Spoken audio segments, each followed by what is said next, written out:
Hi everyone. Today we are here to honor an incredible woman, Kaya Chadareta, the first Mexican woman fly into space. Um, she is a person of determination, kindness, and hope.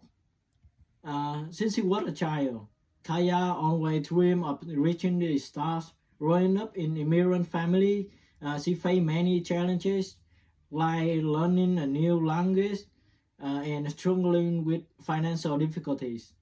But she never gave up. Instead, she worked hard to turn those challenges into motivation. With great effort, she graduated as an electrical engineering from UCLA and even worked at NASA. Katia is not only smart but also has a big heart. She knows that many women and girls struggling to enter science, technology, engineering, and mathematics.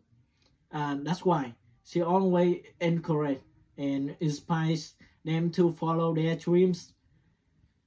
Through her work and actions, she has helped many younger people believe in themselves and aim higher.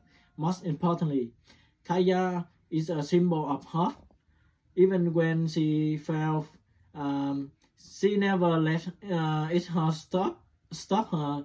She kept going, proving that success from hard work and believe in yourself. With a bright smile and passionate heart, she has shown us that anything is possible if we believe in ourselves. Kaya journey is more than just going to space. It's a message to all of us. Dream big, fly to your goal, and never stop believing in yourself. See a proof that woman can achieve anything, get a set mind too. And today we proudly celebrate her. Kaya Achareta, thank you for listening.